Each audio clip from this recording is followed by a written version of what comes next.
Estamos de volta para o nosso segundo bloco dos estudos sobre o contrato de empréstimo.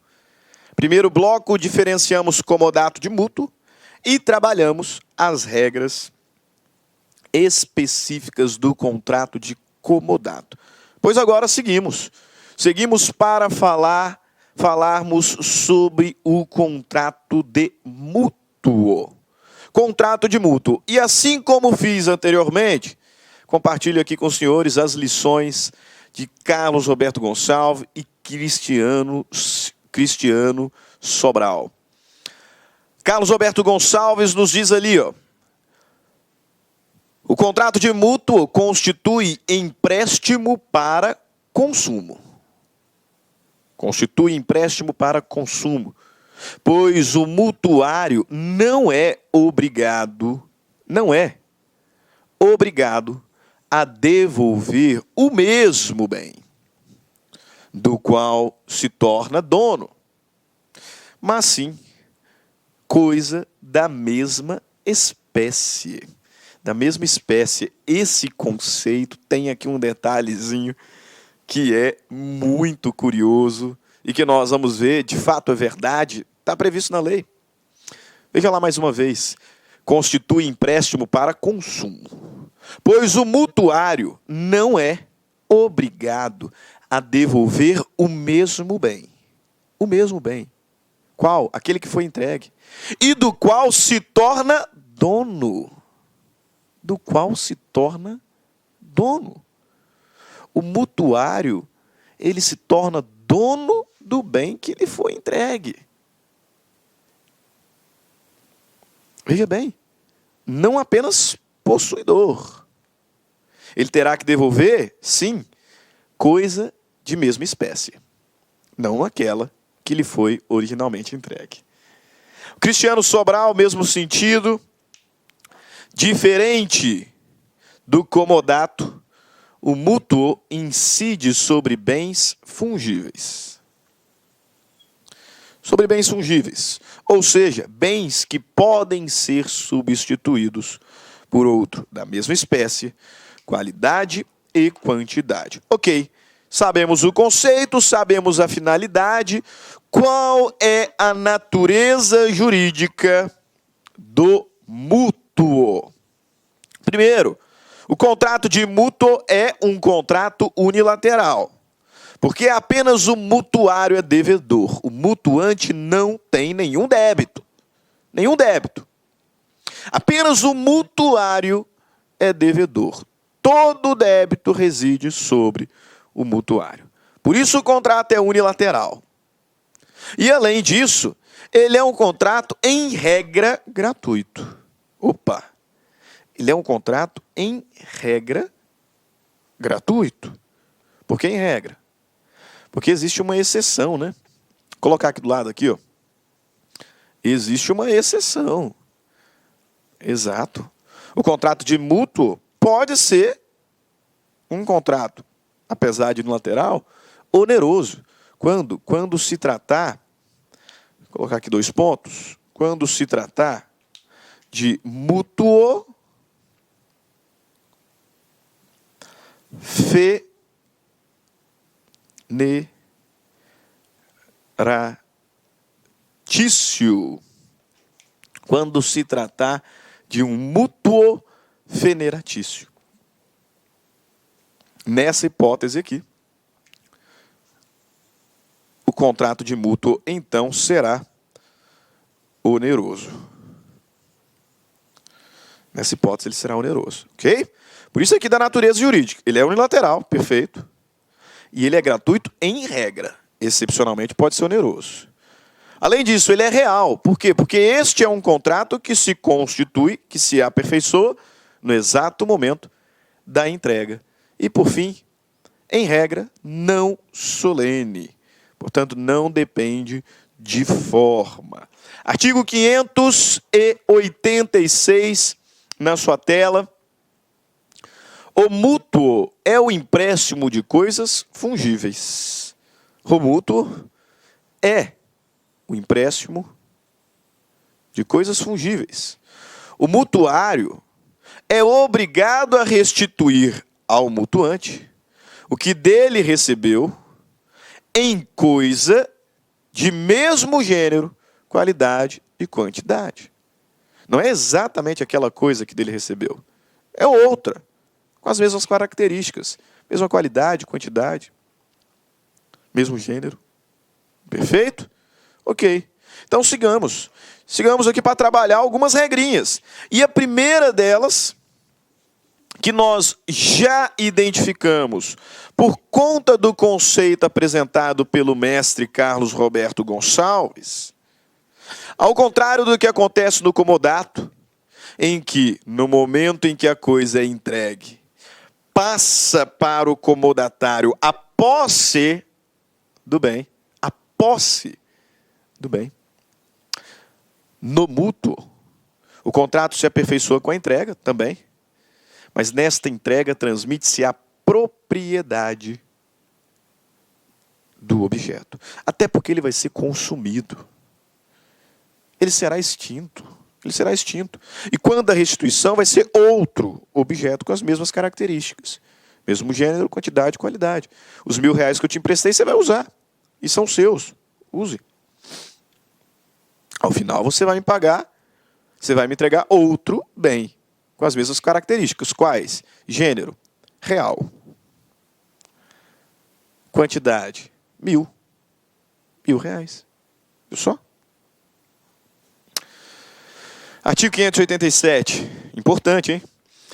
Este empréstimo transfere o domínio. Este empréstimo transfere o domínio da coisa emprestada ao mutuário, por cuja conta correm todos os riscos. Como nós aplicamos a premissa do res perit domino, res perit domino, lá no comodato, eu te entrego a coisa, você tem que conservá-la como se sua fosse, usá-la para a finalidade que serve, mas se acontecer algum dano, em regra, decorrente de caso fortuito, fosse maior, você não tem que me indenizar não. Por quê? Porque você não era o dono, você era possuidor. Exato. Então o prejuízo recai sobre mim, no comodato, sobre mim, credor, proprietário.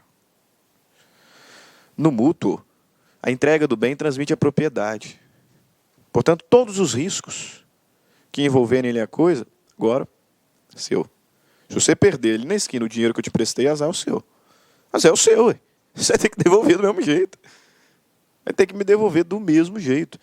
Este empréstimo transfere o domínio da coisa emprestada ao mutuário, por cuja conta correm todos os riscos dela desde a tradição. Beleza. O legislador se preocupou ainda, no artigo 588, em tratar sobre o empréstimo feito para menores. E aqui, entenda, menores sem assistência, sem representação. Imagina você emprestar um dinheiro para um menor, para um incapaz, absoluto ou relativamente, emprestar determinado dinheiro para um incapaz, sem representação, sem assistência, e aí? Como fica? Essa obrigação é dotada de exigibilidade? Tem como cobrar essa obrigação? Não tem? E aí? Artigo 588. O mútuo feito à pessoa menor sem prévia autorização daquele sob cuja guarda estiver, não pode ser reavido, nem do mutuário e nem de seus fiadores, se existirem. Ainda que este contrato de empréstimo tenha um fiador, eu não posso cobrar nem do menor, que é o devedor, e nem do fiador. Não posso. É o que o legislador está me dizendo aqui. Portanto, não empreste dinheiro para menores, sem assistência, sem representação. Você está dando um tiro no seu pé. Porque você não vai poder cobrar isso de volta. Inclusive, esse fenômeno tem um nome técnico. Talvez pareça aí na sua prova, né? O que vai acontecer é que este contrato dará origem a uma obrigação chamada de obrigação natural. Vou colocar aqui no cantinho também. Obrigação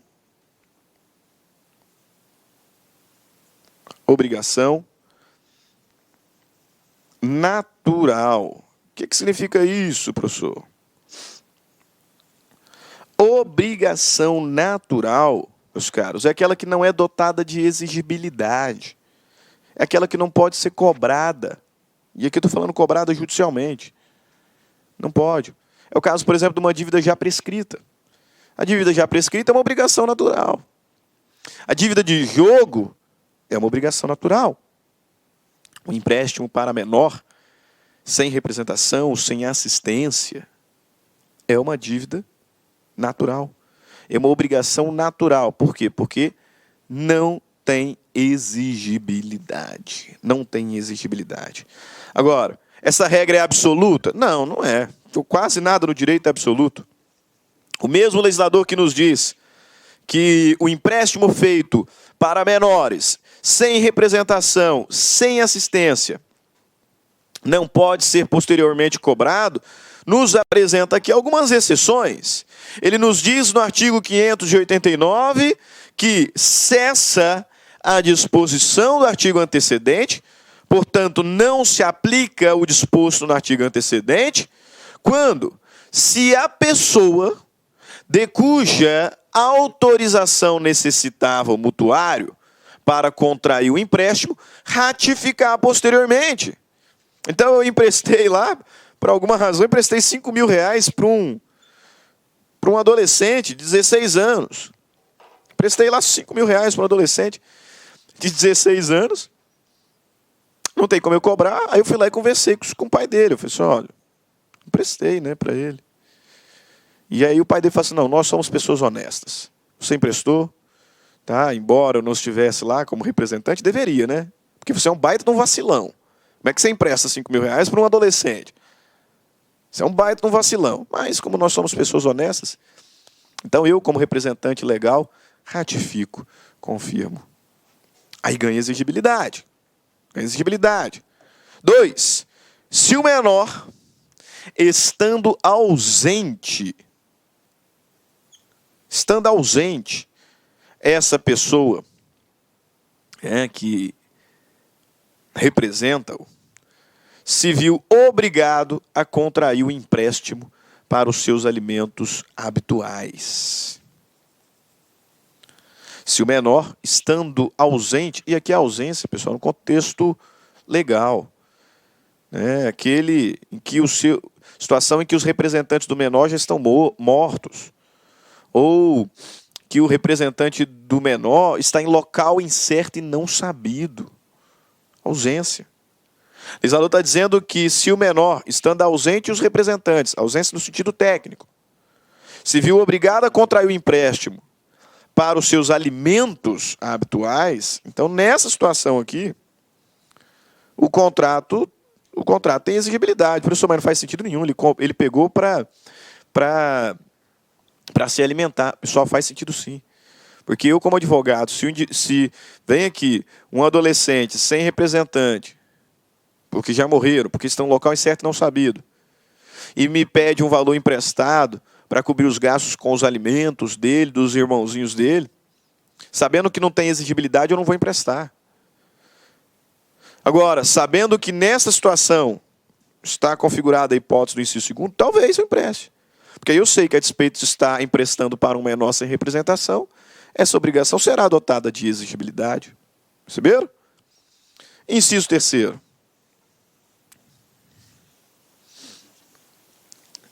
Se o menor tiver bens ganhos com o seu trabalho, mas em tal caso a execução do credor não lhes poderá ultrapassar as forças.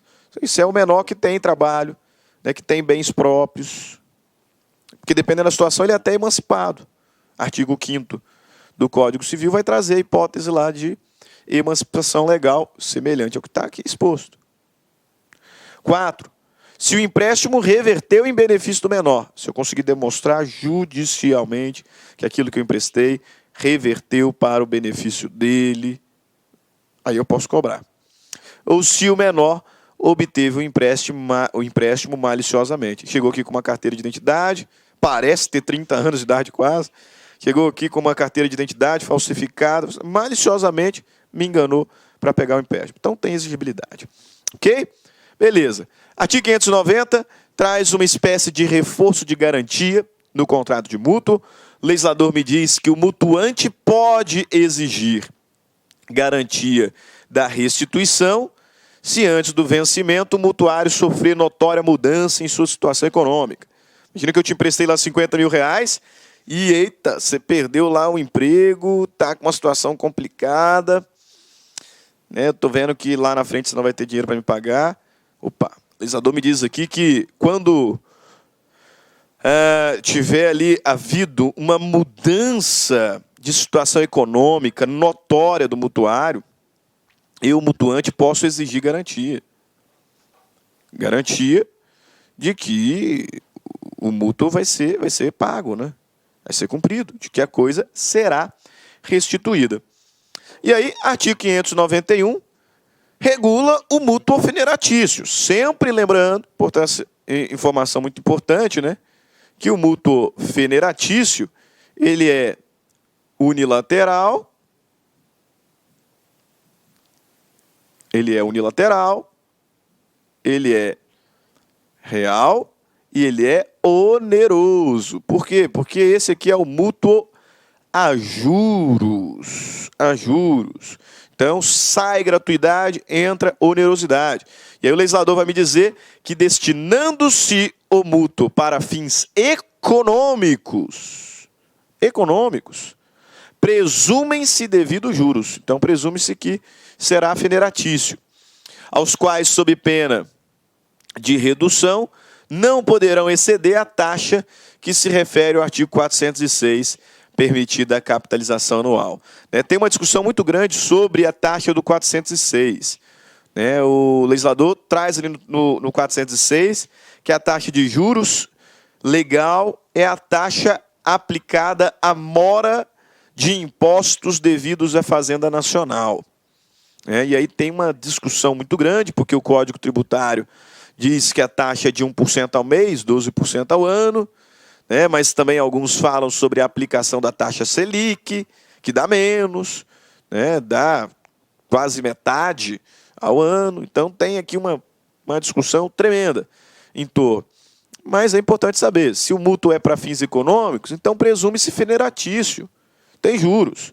E aí eu vou aplicar os juros legais do artigo 406, que, regra geral, parece-me um pouquinho mais majoritário, aplica-se lá o do CTN, 1% ao mês, 12% ao ano.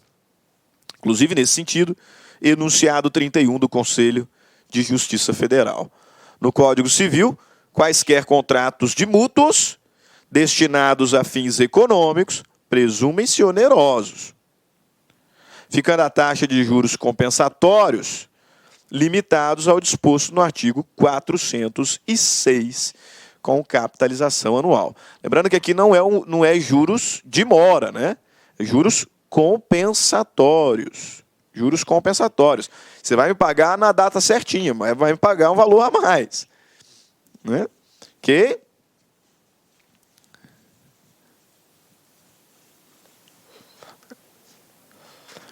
Perfeito? Ótimo. Professor, quando que vence? No prazo que nós determinamos, né? Mas se não tiver prazo, vamos lá ver. Não se tendo convencionado expressamente o prazo do mútuo, não se tendo convencionado, o mútuo vence no prazo que foi determinado, assim como o comodato. Mas aí nós vimos, quando não tem prazo no comodato, eu posso exigir a devolução da coisa depois do tempo necessário para a utilização dela, para o fim que se destinava. Mas e no mútuo? E se o mútuo for sem prazo determinado? Não se tendo convencionado expressamente o prazo, O prazo do mútuo será, inciso 1º, até a próxima colheita, se o mútuo for de produtos agrícolas, assim para o consumo como para a semeadura. Então, se eu emprestei ainda que sem prazo determinado, até a próxima colheita. 2, de 30 dias, pelo menos, se for de dinheiro. Tá? Então, se eu não estipulei prazo de emprestei lá 50 mil reais, é por pelo menos 30 dias que eu te emprestei.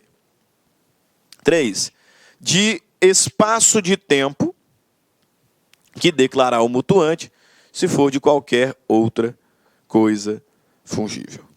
Beleza? Ótimo. Fechamos o estudo do empréstimo, tanto do comodato quanto do mútuo. Reservei agora a parte final da nossa aula para a resolução de algumas questões envolvendo o tema. Chamo aqui a sua atenção, então, para colocarmos em prática o nosso conhecimento. Questão da CESP de 2017. Acerca das coisas, ou melhor, acerca das espécies de contratos regulados pelo Código Civil, julgue a assertiva. Tratando-se de contrato de comodato, o comodatário pode recobrar do comodante as despesas feitas com a conservação da coisa emprestada. Espera lá. Vamos lá. Tratando-se de comodato, o comodatário pode recobrar do comodante as despesas feitas com a conservação da coisa emprestada? Conservação? Não, né? Não, porque você tem a obrigação de conservar. As despesas feitas com a utilização e com a conservação do bem não podem ser recobradas do comodante. Obrigação do comodatário. Em relação às diversas espécies de contrato, julgue os itens subsequentes. O contrato de empréstimo gratuito de coisas infungíveis é um contrato real, visto que só se completa com a tradição do objeto ao comodatário, que passará a ter a posse direta da coisa e o direito real de uso. Essa aqui é interessante, hein? O comodato, empréstimo gratuito de coisas infungíveis. É correto. É um contrato real. Perfeito. Visto que se completará com a tradição do objeto ao comodatário. Ótimo, professor. Que passará a ter a posse direta. Show de bola. E o direito real de uso. Não. Errou. O comodatário tem posse. Tudo ia bem. Tudo ia bem. Porque o comodato é o empréstimo gratuito de coisa infungível. Trata-se de um contrato real, porque ele se aperfeiçoa apenas e tão somente com a entrega. E tendo sido entregue o bem, o comodatário passa a ser possuidor, e possuidor direto. Ponto final. Tem nada de direito real de uso. Nada de direito real de uso. Ok? Vamos adiante. Em se tratando de comodato, celebrado verbalmente, sem prazo determinado, admite-se a presunção do tempo necessário para a retomada do bem. Em se tratando de comodato, celebrado verbalmente, sem prazo determinado, qual é o prazo para recobrar? É o prazo, professor, para a utilização do bem. Então, você está presumindo isso? É? Pá. Em se tratando de comodato celebrado verbalmente, com o prazo determinado, admite-se a presunção do tempo necessário à retomada do bem. Exatamente.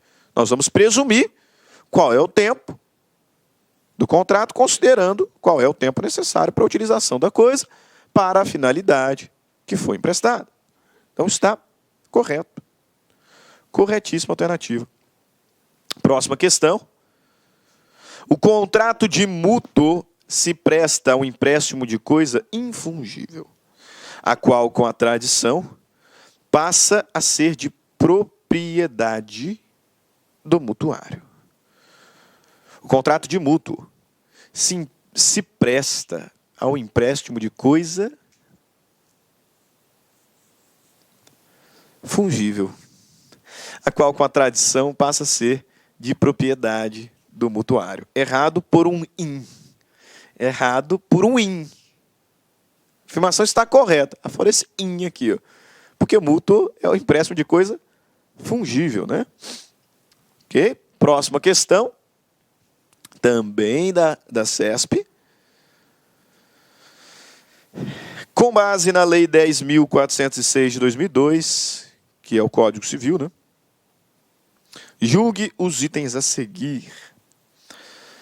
No contrato de empréstimo, na modalidade comodato, os riscos de deterioração ou destruição da coisa, objeto do contrato, correm por conta do comodatário, desde o momento do registro. 2 erros. Primeiro, porque o comodato ele é informal. Então, como regra, não depende de registro, não. Tem nada de registro. E segundo, no contrato de empréstimo, o comodante, no contrato de empréstimo, modalidade comodato, né? O comodante é o dono. O comodatário só tem posse. E a regra geral do direito civil é de que res perit domino, de que a coisa perece para o dono. Então, os riscos da deterioração, do perecimento, estão sobre o comodante, porque ele é o proprietário. O comodatário responderá pelos danos que ele der causa, porque ele não conservou bem a coisa, porque ele deu finalidade outra para o bem, ajudosamente, imprudentemente, negligentemente, e responderá pelo caso fortuito força maior, se, diante de uma situação, ele se antepuser a salvar os seus próprios bens e acabar abandonando o bem do comodante. Mas de resto, fora isso, o comodante é que responde. Por quê? Porque ele é o dono. Porque ele é o dono. Então, está errado.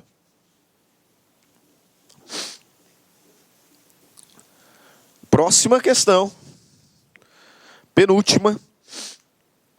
Considerando os contratos e a responsabilidade, julgue os itens subsequentes. No contrato de mútuo, o acordo de vontade, devidamente firmado pelas partes, é suficiente para aperfeiçoá-lo.